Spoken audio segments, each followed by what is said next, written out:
Today we are going to be talking about the different types of masks, why the masks with valves have been discontinued, and which is the best mask for you. So stay tuned, let's not waste any time and get straight into it. Viral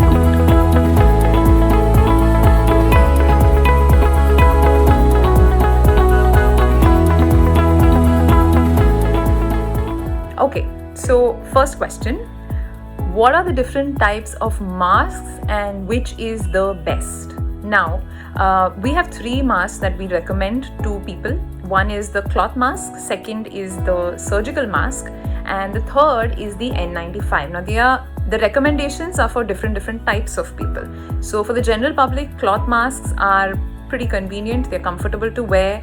There are a lot of YouTube tutorials on how you can make them. You can use different fabrics which will be breathable, comfortable for you and make them pretty trendy, so they are quite in vogue right now. The surgical masks are a 3-ply surgical mask. They're made of a synthetic material. They have elastic loops, or they have a tie which you can tie a knot at the end of your head. They go right at the back here around your ears, and they have this little band on your nose that you can pinch down. So you're supposed to pinch it and adjust it so that it forms a good seal all the way from the bridge of your nose to your chin and right here. So your entire face is covered. It forms a barrier, remember, for the droplets coming out of your mouth. And look at this. Can you hear me talking?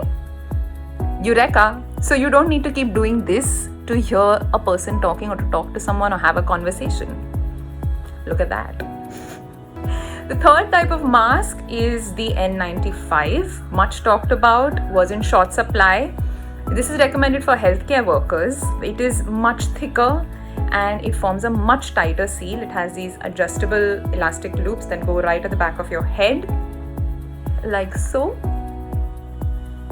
And it has a band on the bridge of your nose which you can pinch down and form a very tight seal. As you can see, unlike the surgical mask, this has a much better fit.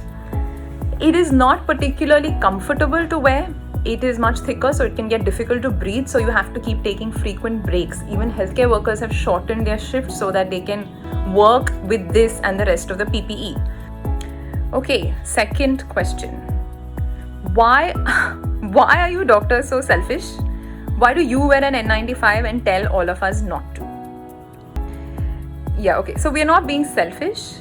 We stand by what we say, okay? So the recommendation of the mask depends on the amount of viral load that somebody you're interacting with will have. Now, even if you have asymptomatic cases around you, the viral load or the amount of virus in them, which is making them sick, is going to be much lower than, say, a patient in the ICU that I would come in contact with.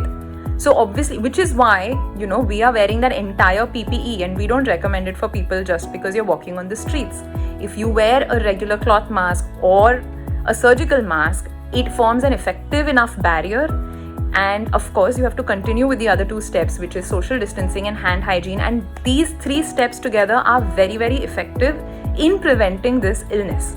In our case, however, not only are we dealing with patients with a much higher viral load, we are also in much closer contact with these patients who are very, very sick. So if I have to intubate a patient in my ICU, if a technician or a pathologist is coming to collect your swab and you are sneezing straight on their face, if an ENT surgeon is examining you, we are exposed to the virus right here.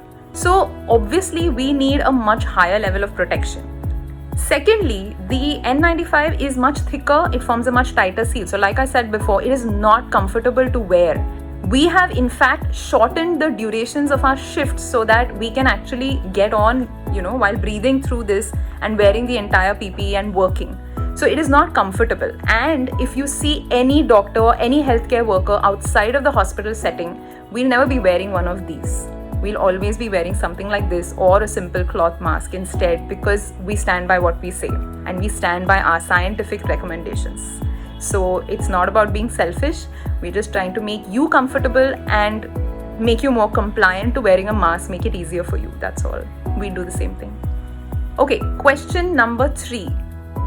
Why are masks with valves discontinued? So of late, we've all seen the famous Rasode Mein Kaun Tha meme, and there was a cooker in that. So I'm going to use a cooker as an example of a mask with valves.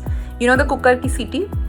Same funda, alright? So when you breathe out, the valve kind of comes up like a cooker ki seeti, and your breath is released. When you breathe in, the valve sits down again and you can breathe through the filter.